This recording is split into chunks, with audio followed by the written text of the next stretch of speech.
पर देखिए वॉइस वगैरह चेक कर लीजिए, क्लियर है। चलिए क्लियर है, वॉइस क्लियर आ रही है।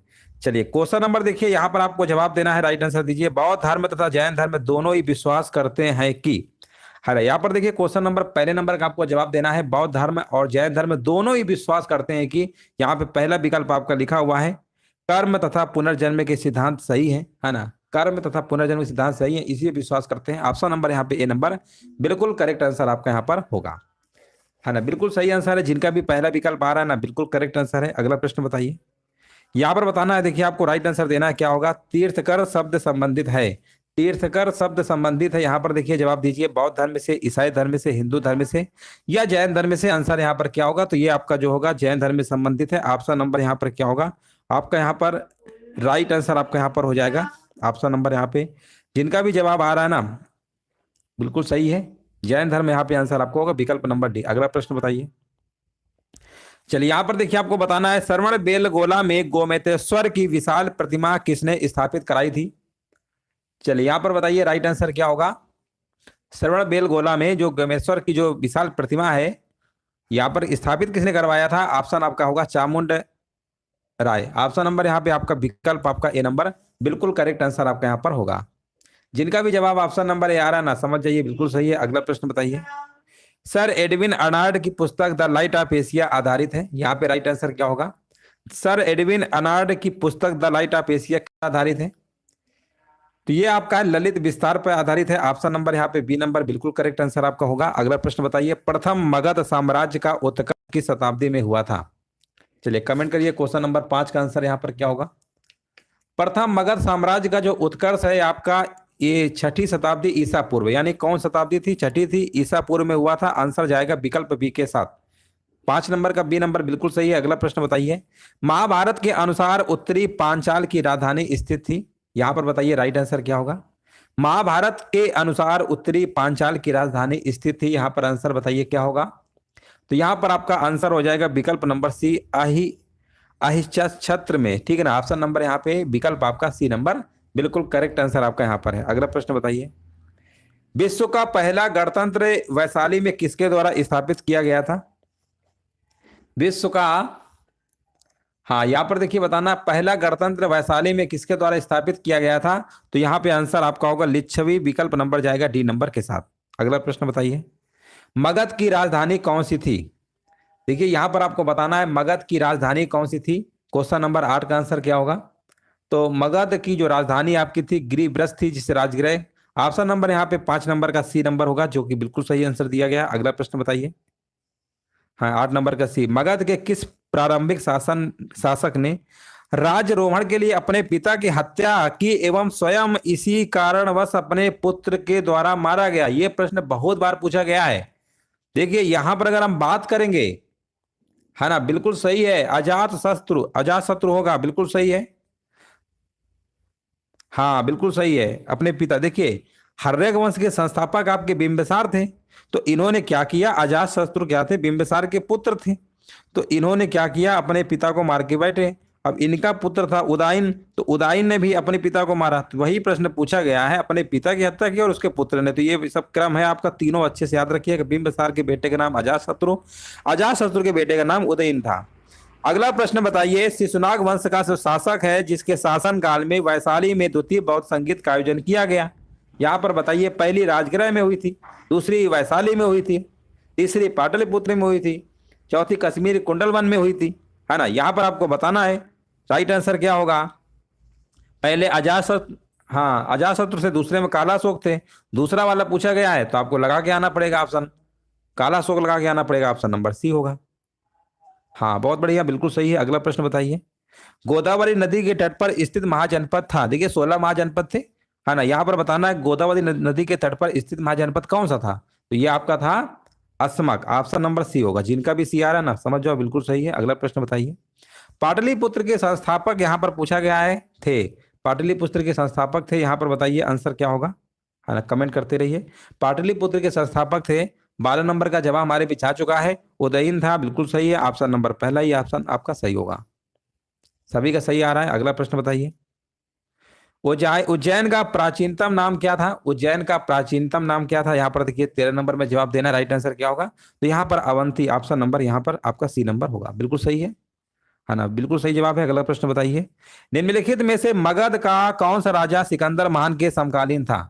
देखिए सिकंदर महान के समकालीन था, आपको बताना है। यहाँ पे राइट आंसर क्या होगा? यहाँ पर कह रहे हैं घनानंद, बिल्कुल सही है, ऑप्शन नंबर यहाँ पे बी नंबर बिल्कुल सही है। अगला प्रश्न बताइए, निम्नलिखित नामों से प्राचीन भारत के चिकित्सीय त्रय की पहचान कीजिए, है ना। यहाँ पर देखिए चिकित्सीय त्रय की पहचान करना, चरक, सुश्रुत और वाग्भट। ऑप्शन नंबर यहाँ पे बिल्कुल सही है, ऑप्शन नंबर यहाँ पे आपका जो एक आपका पूछा गया है, नामों से प्राचीन भारत के चिकित्सीय जो त्रय तीन है आपके, चरक, सुश्रुत और वाग्भट। ऑप्शन नंबर यहाँ पे सी आपका सही होगा। 6वीं शताब्दी ईसा पूर्व में सुक्तिमती राजधानी थी। देखिए यहाँ पर आपको बताना है, सुक्तिमती ईसा पूर्व में राजधानी थी, किसकी थी? ये चेदी की थी, ऑप्शन नंबर चेदी, ऑप्शन नंबर सी। अगला प्रश्न बताइए, मगध के उत्थान के लिए कौन सा प्रथम शासक उत्तरदायी था? मगध के उत्थान के लिए कौन सा प्रथम शासक उत्तरदायी था? 17 नंबर में देखिए आपको जवाब देना, राइट आंसर क्या होगा? तो यहाँ पर बिंबिसार जो कि हर्यक वंश के संस्थापक थे, अभी हमने बताया था, है ना, बिंदु। देखिए चंद्रगुप्त मौर्य के जो लड़के थे उनके बेटे का नाम था बिंदुसार। हाँ, चंद्रगुप्त मौर्य। लेकिन बिंबिसार जो है ये हर्यक वंश के संस्थापक थे। दोनों में बहुत कंफ्यूजन होता है, बिंदुसार और बिंबिसार, अच्छे से याद रखिएगा। निम्नलिखित में से कौन एक मगध साम्राज्य की राजधानी नहीं रहा? है ना, नहीं रहा है, यहाँ पर आंसर होगा कौशाम्बी, जो कि ऑप्शन नंबर डी बिल्कुल करेक्ट आंसर दिया गया है। अगला प्रश्न है आपके सामने, बताइए, निम्नलिखित मगध के राजवंशों को काल क्रमानुसार सजाइए, लिखिए, बताइए क्या होगा? तो नंद वंश, शिशुनाग है, मौर्य है, हर्यक है। तो आप कहेंगे सबसे पहले हर्यक वंश, फिर उसके बाद शिशुनाग, फिर नंद वंश, फिर मौर्य वंश, यानी ऑप्शन सही होगा 4213, विकल्प आपका ए नंबर बिल्कुल करेक्ट आंसर आपका होगा। और यहां पर देखिए जवाब देना है, अजात शत्रु के वंश का क्या नाम था? अजात शत्रु के वंश का क्या नाम था? तो यहाँ पर आपका हर्यक वंश होगा, अभी हमने बताया था, इसके संस्थापक बिंबिसार थे और उन्हीं के बेटे थे अजात शत्रु। अगला प्रश्न बताइए, नंद वंश के बाद मगध पर किस राजवंश ने शासन किया था? तो वो किया था आपका मौर्य ने किया था, Chandragupta Maurya, option number A आपका सही होगा। अगला प्रश्न है, राजा नंद का उल्लेख करने वाला अभिलेखीय प्रमाण है, तो यहां पर कौन सा अभिलेखी प्रमाण है? ये आपका खारवेल का हाथी गुंफा अभिलेख, जो कि विकल्प आपका यहां पर सही होगा, ऑप्शन नंबर ए बिल्कुल सही है। अगला प्रश्न बताइए, गौतम बुद्ध के समय का प्रसिद्ध वैद्य जीवक किसके दरबार से संबंधित था? है ना, बहुत बढ़िया। देखिए काफी लोगों का जवाब सही आ रहा है। और क्वेश्चन नंबर देखिए 23 नंबर दीजिए, सभी लोग यहाँ पर कमेंट करिए, वीडियो को लाइक जरूर कर दीजिएगा और साथ में शेयर भी कर दीजिए। 23 नंबर का जवाब बताना क्या होगा? 23 नंबर का बिंबिसार बताया जा रहा है, जो कि बहुत बढ़िया, बिल्कुल सही है। ऑप्शन नंबर यहाँ पे बी नहीं, ए नंबर होगा, है ना, ए नंबर यहाँ पे सही है, बिंबिसार होगा। अगला प्रश्न बताइए, चंपा किस महाजनपद की राजधानी थी? चंपा, है ना, चंपा जो आपकी थी ना, ये कहाँ की थी? ये कौन सा महाजनपद था? अंग था, ऑप्शन नंबर यहाँ पे आपका डी नंबर सही है। अगला प्रश्न बताइए, यहाँ पर देखिए सूची दी गई है, आपको मिलान करना है, एक तरफ महाजनपद है, दूसरी तरफ आपकी राजधानियां हैं, और आपको यहाँ पर मिलान करके बताइए आंसर क्या होगा। कुरु की तो इंद्रप्रस्थ है ना, यहाँ तो इंद्रप्रस्थ होना चाहिए। अगर हम पांचाल की बात करते हैं, है ना, तो यहाँ पर आपका ये वाला होगा, तीसरा वाला। कौशल की अगर हम बात करते हैं तो यहाँ पर आपका श्रावस्ती है, और वत्स का कौशाम्बी। चेक कर लीजिए कौन सा ऑप्शन है, 4312, 4312 ऑप्शन नंबर डी होगा। बहुत बढ़िया, बिल्कुल सही जवाब है, ऑप्शन नंबर बिल्कुल सही है। अगला प्रश्न बताइए, प्रथम भारतीय साम्राज्य किसने स्थापित किया था? तो ये किया था आपका चंद्रगुप्त मौर्य, ऑप्शन जाएगा सी के साथ। अगला प्रश्न बताइए, बिंदुसार ने अशोक को किस विद्रोह को समाप्त करने के लिए भेजा था? तो ये भेजा था आपका तक्षशिला। कहां पर भेजा था? किस विद्रोह को समाप्त करने के लिए भेजा था? तक्षशिला, तक्षशिला था, ऑप्शन नंबर यहाँ पे आपका बी होगा। अगला प्रश्न बताइए, चंद्रगुप्त मौर्य के बाद सिंहासन पर कौन बैठा था? तो यहाँ पर आपके बैठे थे बिंदुसार, है ना, बिंदुसार यहाँ पे आंसर आपका होगा। बिंबिसार के बाद अजातशत्रु बैठते हैं, लेकिन चंद्रगुप्त मौर्य की बात होगी तो बिंदुसार। ये मौर्य वंश के थे, वो हर्यक वंश के थे। प्राचीन भारत में कौन सी एक लिपि दाईं ओर से बाईं ओर लिखी जाती है? तो आपका आंसर यहाँ पर होना चाहिए खरोष्टी, जो कि यहाँ पर आंसर सभी का सही आ रहा है, 29 का डी डी डी डी बिल्कुल सही है। अगला प्रश्न बताइए, चंद्रगुप्त मौर्य के दरबार में भेजा गया यूनानी राजदूत कौन था? चंद्रगुप्त मौर्य के दरबार में भेजा गया यूनानी राजदूत कौन था? यहाँ पर देखिए जवाब देना है, और आपका जवाब आ चुका है। और कह रहे हैं 30 नंबर का कह रहे हैं, है ना। बताइए कौन सा ऑप्शन टिक कर दें?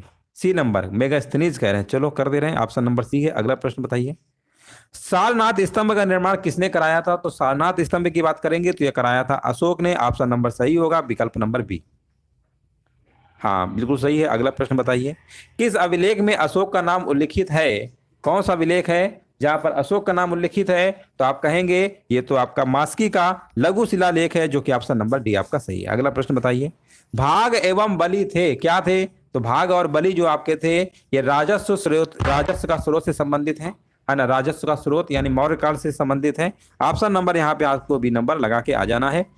अशोक के दो प्रमुख शिलालेख संगम राज्य के विषय में हमें बताते हैं, उनमें सम्मिलित हैं। यहां पर बताइए आंसर क्या होगा? तो कौन सा शिलालेख है? दूसरा है और 13वां है। ऑप्शन जाएगा विकल्प नंबर सी के साथ। और यहां पर देखिए आपको बताना है कौटिल्य का अर्थशास्त्र किससे संबंधित है? कौटिल्य का अर्थशास्त्र किससे संबंधित है? 35 नंबर का जवाब दीजिए। आंसर यहां पर क्या होगा? तो आपको ये पता ही होगा, कौटिल्य यानी राजनीतिक जीवन से संबंधित होंगे। ऑप्शन नंबर यहां पे राइट आंसर आपका हो जाएगा। हाँ बिल्कुल सही है, बहुत बढ़िया, बिल्कुल सही है। अगला प्रश्न बताइए, वह संत जिसने अशोक को बौद्ध धर्म के प्रति आकर्षित किया, बताइए वह संत जिसने अशोक को बौद्ध धर्म के प्रति आकर्षित किया। यहाँ पे आंसर क्या होगा? और कह रहे उपगुप्त होगा, जो कि बिल्कुल सही है ना, उपगुप्त होगा। हाँ बहुत बढ़िया, बिल्कुल सही है। अगला प्रश्न बताइए, अशोक का समकालीन तुरमय कहाँ का राजा था? अशोक का जो समकालीन तुरमय कहाँ का राजा था? तो ये आंसर आपका हो जाएगा मिस्र। ऑप्शन नंबर ए आपका सही है। 37 नंबर का ए नंबर सही होगा। अगला प्रश्न बताइए, पाटलिपुत्र में स्थित चंद्रगुप्त का महल मुख्यतः बना था, किस चीज का बना था? तो ये आपका लकड़ी का बना था, है ना, लकड़ी का बना था, याद रखिएगा। निम्नांकित में से कौन सा अशोक कालीन अभिलेख खरोष्टी लिपि में है? बताइए कौन सा अभिलेख जो है अशोक कालीन अभिलेख खरोष्टी लिपि में है? तो यहाँ पे आपका हो जाएगा आंसर सहबाजगढ़ी, जो कि ऑप्शन नंबर आपका सी नंबर होगा, बिल्कुल सही है। अगला प्रश्न बताइए, किसके शासनकाल में डाईमेकस भारत आया? किसके शासनकाल में, है ना, डाईमेकस भारत आया? तो आया था आपका बिंदुसार। ऑप्शन नंबर आपका राइट आंसर होगा, चंद्रगुप्त मौर्य के बेटे थे बिंदुसार। अगला प्रश्न बताइए, उत्तराखंड में सम्राट अशोक के शिलालेखों की एक प्रति कहाँ मिली थी? एक प्रति जो है कहां पर मिली थी? तो ये मिली थी आपकी कालसी में मिली थी। कहां पे? कालसी। ऑप्शन नंबर आपको लगा के आना है, कालसी। अगला प्रश्न बताइए, गुर्जरा लघु शिलालेख जिसमें अशोक का नाम उल्लेख किया गया है, कहां पर स्थित है? ये कहां पर है? ये आपका है मध्य प्रदेश के दतिया जिले में है, याद रखिएगा। ऑप्शन नंबर यहाँ पे बी नंबर आपका सही है। अगला प्रश्न बताइए, अशोक के निम्नलिखित शिलालेखों में से किसमें दक्षिण भारतीय राज्यों का उल्लेख हुआ है?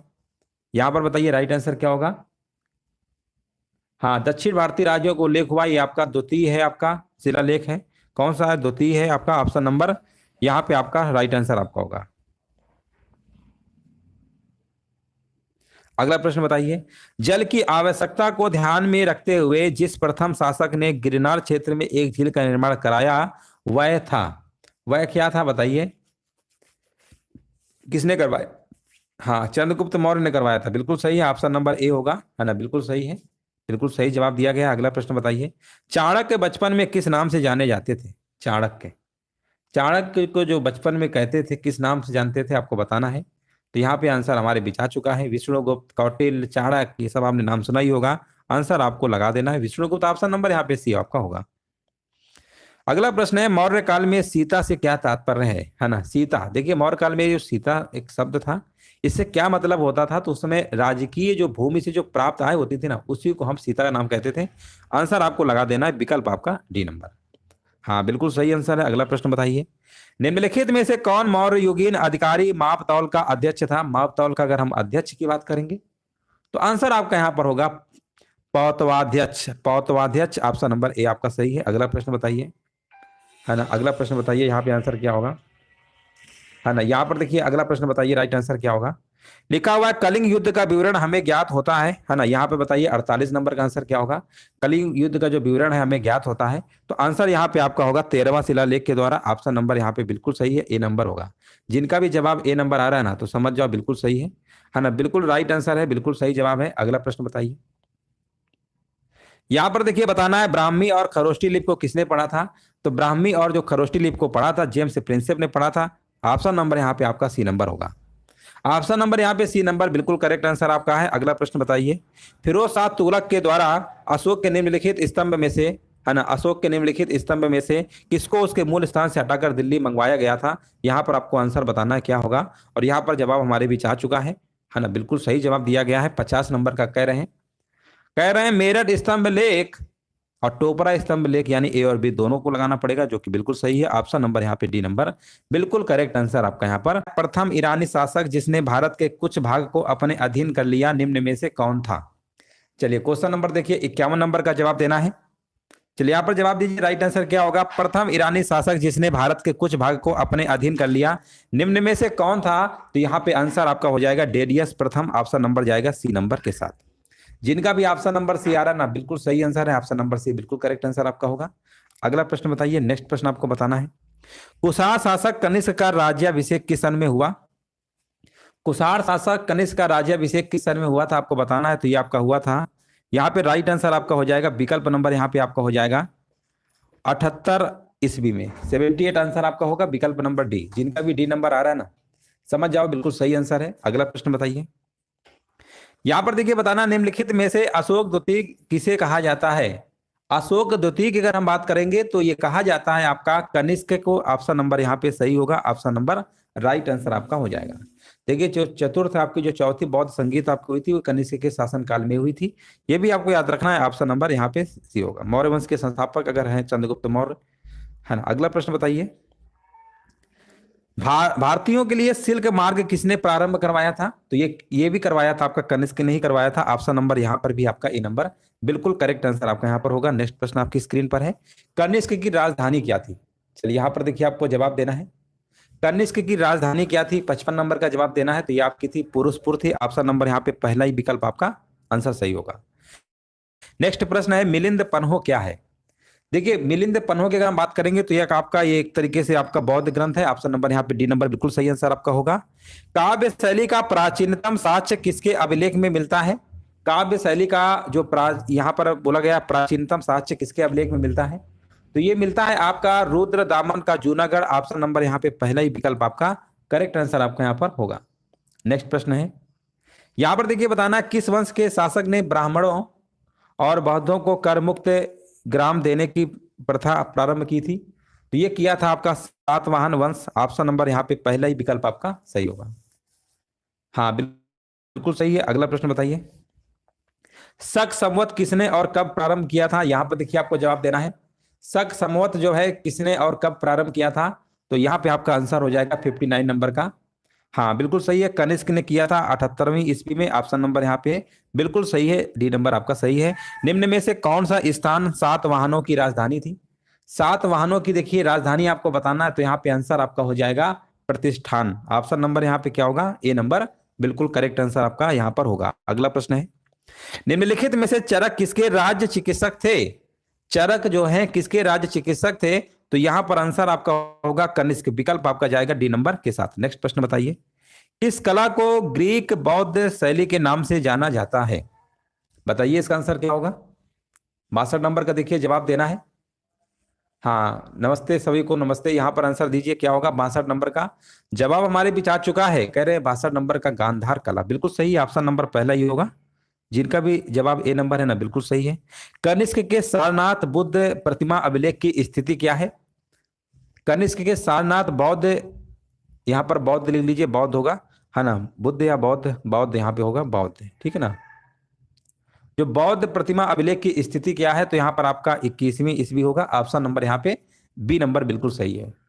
अगला प्रश्न बताइए, बी है आपका, बौद्ध प्रतिमा की बात हो रही है, ठीक है ना। जब बौद्ध प्रतिमा की बात होगी, आपका राज्याभिषेक आपका हुआ था 78 ईस्वी में, यह बात सही है। लेकिन जब हम बौद्ध प्रतिमा अभिलेख की बात करेंगे 81 होगा। निम्नलिखित में से विद्या की सबसे पुरानी पीठ कौन सी है। तो सबसे पुरानी पीठ आपकी इसमें अगर हम बात करेंगे तो आपका यहाँ पर तक्षशिला होगा। ऑप्शन नंबर आपका ए नंबर बिल्कुल करेक्ट आंसर आपका है। विक्रम संवत कब से प्रारंभ हुआ। यहाँ पर देखिए आपको जवाब देना है, विक्रम संवत जो है कब से प्रारंभ हुआ। 65 नंबर, तो ये आपका 57 ईसा पूर्व से। विक्रम संवत की बात करेंगे 57 ईसा पूर्व से आपका प्रारंभ हुआ था। आंसर जो आपका होगा बिल्कुल सही आंसर आपका हो जाएगा। शक संवत की बात करेंगे, कनिष्क ने किया था 78वीं ईस्वी में, ये आपका शक संवत है ना, शक संवत। अगर हम विक्रम संवत की बात करेंगे तो आपको 57 ईसा पूर्व लगा के आना है। सातवाहन वंश का महानतम शासक किसे माना जाता है? अगर हम सातवाहन वंश की बात करेंगे और महानतम शासक की जब बात होती है तो याद रखिएगा गौतमी पुत्र सातकर्णी आंसर होता है आपका बी नंबर। चलिए बी नंबर बिल्कुल सही आंसर आ रहा है। हाँ बिल्कुल करेक्ट आंसर है। अगला प्रश्न बताइए, सुग वंश के बाद किस वंश ने भारत पर राज किया? सुग वंश के बाद अगर हम बात करेंगे तो ये किया था आपका कर्ण में। ऑप्शन नंबर आपका क्या होगा? कर्ण वंश, विकल्प आपका सही होगा सी नंबर। गुप्त साम्राज्य का वास्तविक संस्थापक कौन था? देखिए यहां पर वास्तविक लगा है तो गलती से आपको श्रीगुप्त मत लगाइएगा, नहीं तो गलत हो जाएगा। वास्तविक संस्थापक की जब बात होती है तो यहां पे आपको लगा के आना है चंद्रगुप्त प्रथम। ऑप्शन नंबर यहां पे पहला होगा। ऑप्शन नंबर यहां पर 68 का पहला नंबर बिल्कुल सही आंसर आपका होगा। अगला प्रश्न बताइए, शक विजेता किसे माना जाता है? अगर हम शक विजेता की अगर हम बात करेंगे तो ये आप मानते हैं चंद्रगुप्त द्वितीय को माना जाता है। याद रखिएगा चंद्रगुप्त द्वितीय आंसर आपका सही होगा। चलिए अगला प्रश्न बताइए, निम्नलिखित में से इलाहाबाद स्तंभ अभिलेख किससे संबंधित है? अगर हम इलाहाबाद स्तंभ अभिलेख की बात करेंगे, प्रश्न भी बहुत बार पेपर में पूछा जा चुका है और उम्मीद है आंसर सभी का सही आना चाहिए। 17 नंबर का आंसर बताइए क्या होगा? हाँ बहुत बढ़िया, बिल्कुल सही है समुद्रगुप्त, बिल्कुल सही है समुद्रगुप्त। भारत का नेपोलियन किसे कहा जाता है? आपको कमेंट में बताना है भारत का नेपोलियन किसे कहा जाता है। अगला प्रश्न बताइए, गुप्त वंश के किस शासक ने विक्रमादित्य की उपाधि धारण की थी? किस शासक ने विक्रमादित्य की उपाधि धारण की थी आपको बताना है। राइट आंसर आपका यहाँ पर क्या होगा? और यहाँ पर हमारे बीच जवाब आ चुका है चंद्रगुप्त द्वितीय आंसर आपका सही है। अच्छा, समुद्रगुप्त को कहा जाता है भारत का नेपोलियन, बिल्कुल सही बात है ना। ये शासक के सिक्के संगीत के प्रति प्रेम दर्शाते हैं, किस शासक के सिक्के? तो आंसर आपका यहाँ पर भी होगा समुद्रगुप्त होगा, समुद्रगुप्त आंसर आपका यहाँ पर भी बिल्कुल सही है। अगला प्रश्न बताइए, भारत का नेपोलियन किसे कहा जाता है? अभी हमने पूछा था भारत का नेपोलियन किसे कहा जाता है, तो कमेंट हालांकि सभी कहा गया था समुद्रगुप्त। अगला प्रश्न बताइए, गुप्तकालीन रजत मुद्राओं को किस नाम से जाना जाता है? गुप्तकालीन रजत मुद्राओं को किस नाम से जाना जाता है? तो यहाँ पर आंसर क्या होगा बताइए? रुपयक, बिल्कुल सही है आंसर आपका रुपयक होगा, ऑप्शन नंबर सी। कालिदास किस राजा के दरबार में थे? कालिदास की अगर हम बात करेंगे तो ये आपके थे चंद्रगुप्त द्वितीय विक्रमादित्य। ऑप्शन नंबर डी आपको लगा के आना है। 75 नंबर का डी होगा, हाँ बिल्कुल सही है। अगला प्रश्न बताइए, गुप्त शासकों की जो सरकारी यानी दरबारी भाषा क्या थी? यहां पर देखिए आपको बताना सरकारी भाषा क्या थी। हाँ बहुत बढ़िया, बिल्कुल सही है संस्कृत, ऑप्शन नंबर डी होगा। अगला प्रश्न बताइए, किस अभिलेख से सती प्रथा का प्रथम साक्ष्य प्राप्त हुआ है? किस अभिलेख से सती प्रथा का प्रथम साक्ष्य प्राप्त हुआ है? यहां पर आपको कमेंट करना, राइट आंसर क्या होगा? हाँ यहाँ पर हमारे भी जवाब आ चुका है अरण से, अरण अभिलेख है, बिल्कुल सही है, ऑप्शन नंबर ए होगा, बिल्कुल सही आंसर है। अगला प्रश्न बताइए, हरिसेन की शासक के दरबारी कवि थे? ये भी प्रश्न बहुत बार पूछा गया पेपर में, है ना। यहां पर आपको बताना है, हाँ राइट आंसर समुद्रगुप्त। हाँ इलाहाबाद जो अभी स्तंभ अभिलेख बताया था ना, बिल्कुल सही था आपका, समुद्रगुप्त ही था। तो हरिसेन के किसके मतलब शासक के दरबारी कवि थे? आंसर समुद्रगुप्त लगाना है, बिल्कुल सही है। अगला प्रश्न बताइए, फाहियान किसके शासनकाल में भारत आया था? ये भी प्रश्न बहुत बार पूछा गया है। फाहियान जो है किसके शासनकाल में आया था? तो ये आया था चंद्रगुप्त द्वितीय के शासनकाल में। ऑप्शन नंबर आपको यहाँ पर ए नंबर लगा देना है, बिल्कुल सही है। अगला प्रश्न बताइए, पंचतंत्र की कथाओं का संकलन किसने किया था? पंचतंत्र की कथाओं का जो संकलन है किसने किया था? आपका किया था विष्णु शर्मा जी ने। ऑप्शन नंबर यहाँ पे सी नंबर आपको लगा के आना है।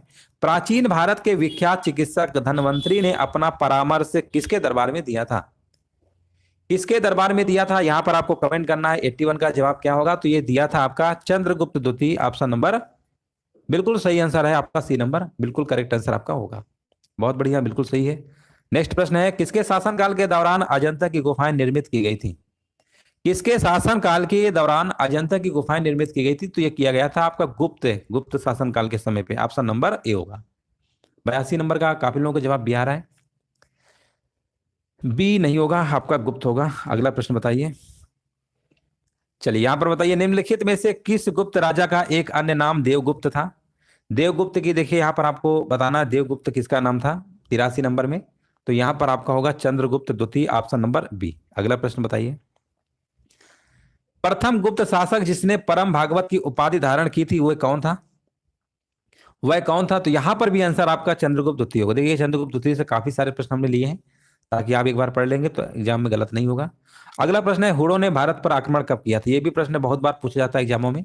हुड़ों ने भारत पर आक्रमण किया था, है ना, किसके शासनकाल में किया था आपको बताना है। तो यहाँ पर 85 नंबर का कमेंट हमारे बीच आ चुका है, स्कंद गुप्त के शासनकाल में, जो कि बिल्कुल सही आंसर दिया गया है। अगला प्रश्न बताइए, रजत सिक्के जारी करने वाला प्रथम गुप्त शासक कौन था? रजत सिक्के की अगर हम बात करेंगे तो यहाँ पर भी आंसर आपका सही होगा, चंद्रगुप्त द्वितीय, ऑप्शन नंबर यहाँ पर भी बिल्कुल करेक्ट आंसर आपका होगा। अगला प्रश्न है, निम्नलिखित में से वह व्यक्ति कौन है जो चिकित्सक आपका नहीं है? देखिए चिकित्सक की बात हो रही, सुश्रुत आपके हैं, चरक भी है, धनवंतरी, लेकिन 4 बार का आपके चिकित्सक नहीं है। तो ऑप्शन नंबर यहाँ पे आपको सी नंबर टिक कर देना है। हाँ देखिए बिल्कुल सही है। अगला प्रश्न बताइए,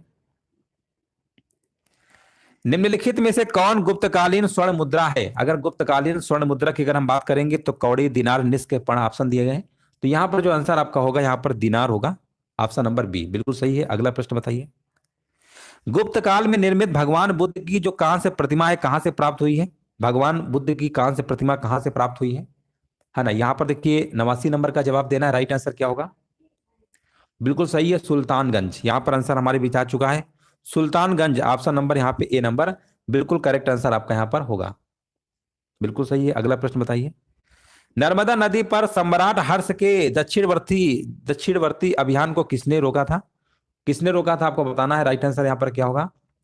तो ये रोका था आपका पुलकेशिन द्वितीय ने रोका था, याद रखिएगा, पुलकेशिन द्वितीय, है ना, पुलकेशिन द्वितीय ने रोका था। इसमें हर्षवर्धन और इनके बीच युद्ध होता है, तो पुलकेशिन द्वितीय ने रोका था, और हर्षवर्धन के एक तरीके से देखा जाए तो हार हो जाती है, ऑप्शन नंबर बी होगा। अगला प्रश्न बताइए, हर्ष के शासनकाल की सूचनाएं किसकी पुस्तक में वर्णित है ना? हर्ष के शासनकाल की जो सूचनाएं किसकी पुस्तक में वर्णित है? तो यहाँ पे आंसर आपको होगा कल्हड़, बिल्कुल सही है। हाँ बिल्कुल सही है, 91 का कालिदास नहीं, हर कल्हड़ है, ऑप्शन नंबर आपका यहाँ पर बी होगा। अगला प्रश्न बताइए, चीनी यात्री हुएनसांग ने किस विश्वविद्यालय में अध्ययन किया था आपको बताना है? हुएनसांग ने किस विश्वविद्यालय में अध्ययन किया था आपको बताना, आंसर यहाँ पर क्या होगा? तो यहाँ पर हमारे भी जवाब आ चुका है ना, नालंदा, बिल्कुल सही है, ऑप्शन नंबर डी।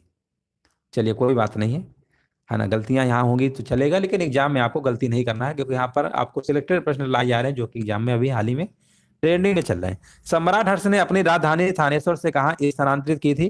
तो यहाँ पर यह भी प्रश्न बहुत बार पूछा गया, एग्जाम में प्रश्न बहुत बार आया है, बताइए इसका आंसर क्या होगा? तो यहाँ पर आंसर आपका कन्नौज होगा, कन्नौज, सी नंबर बिल्कुल सही है। अगला प्रश्न बताइए, हाँ यहाँ पर बताइए, सम्राट हर्षवर्धन ने 2 महान धार्मिक सम्मेलनों का आयोजन कहाँ पर किया था? तो ये किया था आपका, एक तो कन्नौज में था और दूसरा कहाँ पर था? दूसरा आपका प्रयाग, ऑप्शन नंबर ए आपको लगा देना है।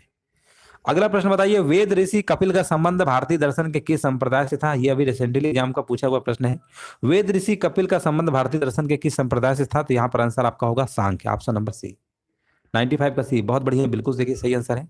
हर्षचरित नामक पुस्तक किसने लिखी है? देखिए हर्षचरित नामक पुस्तक जो लिखी गई है आपकी बाणभट्ट की जी के द्वारा लिखी गई है, ऑप्शन नंबर यहाँ पे बी होगा। अगला प्रश्न है आपके, गुप्तोत्तर युग में प्रमुख व्यापारिक केंद्र कौन था? गुप्तोत्तर युग में प्रमुख व्यापारिक केंद्र कौन था? 97 का देखिए आपको जवाब देना है, यहाँ पर आपका आंसर हो जाएगा कन्नौज, जो कि ऑप्शन नंबर ए आपकी स्क्रीन पे है, 97 का बी नहीं, कन्नौज होगा आपका। चलिए नेक्स्ट प्रश्न बताइए, एक महान रोमानी नाटक के कादम्बरी के लेखक थे, देखिए कादम्बरी, है ना, दुनिया का आप उपन्यास कह सकते हैं पहला ही, बताइए इसके लेखक कौन थे? यहाँ पर 98 का आंसर हमारे बीच आ चुका है, ये भी एग्जाम का प्रश्न पूछा हुआ है और रिसेंटली आपका पूछा हुआ है, और यहाँ पर हमारे भी जवाब भी आ चुका है, कह रहे बाणभट्ट, बिल्कुल सही है, बिल्कुल करेक्ट आंसर दिया गया। अगला प्रश्न बताइए, हर्षवर्धन की आरंभिक राजधानी कहाँ थी? हर्षवर्धन की देखिए, ये जब ये भी प्रश्न आया कई बार, आरंभिक राजधानी की बात करेंगे तो यहाँ पर आंसर आपको थानेश्वर लगा के आना है, क्या लगा के आना है? थानेश्वर आपको लगा के आना है। थानेश्वर से कहां पर स्थानांतरित किया था? कन्नौज, थानेश्वर से कन्नौज किया था ना, लेकिन प्रारंभिक पूछेगा, आरंभिक पूछेगा तो आपको यही लगा के आना है। और यहाँ पर बताइए, निम्नलिखित में से कौन सा युग्म आपका सही सुमेलित नहीं है? विक्रमादित्य देखिए यहाँ पर चैतन्य लिखा हुआ है, और यहाँ पर हर्षवर्धन तो जो है हुनसांग के शासनकाल में तो आपके आए ही थे, है ना, चाणक्य चंद्रगुप्त मौर्य के समय पे थे, अकबर, टोडरमल, ये BCD तो हमें दिख रहा है बिल्कुल सही सुमेलित है। जब BCD है तो कन्फर्म में हम दावे के साथ कह सकते हैं ऑप्शन नंबर ए ही होगा, जो कि ऑप्शन नंबर ए बिल्कुल करेक्ट आंसर आपका यहाँ पर हो जाएगा। चेक कर लीजिए सभी का ए आ रहा है कि नहीं आ रहा है? हाँ बहुत बढ़िया, बिल्कुल सही है, 100 नंबर का ए होगा। तो इस तरीके से दोस्तों आपके जो 100 प्रश्न थे कंप्लीट हो चुके हैं। सीरीज डेली आपकी चलती है, सुबह आपकी चलती है, और इस क्लास को डेली अटेंड करिए, क्योंकि यहाँ पर हिस्ट्री टॉपिक वाइज आपका यहाँ पर पढ़ाया जा रहा है, तो ज़्यादा से ज़्यादा वीडियो को लाइक करिए, शेयर करिए, ताकि कंटेंट आपको अच्छा मिले और अच्छे से आप पढ़ें, ताकि जो भी एग्जाम आपका 2023 में होगा तो उसमें आपका सिलेक्शन पक्का हो जाएगा। क्योंकि हम नहीं चाहते हैं कि किसी भी प्रश्न से आपका छूटे। सारे प्रश्न जो रिसेंटली एग्जाम में पूछे गए हैं सभी, चाहे वो प्राचीन इतिहास हो, मध्यकालीन हो, भारत हो, आधुनिक हो, सभी टॉपिक के प्रश्नों को यहाँ पर इंक्लूड करेंगे। चलिए बहुत बहुत धन्यवाद सभी को। जय हिंद सभी का।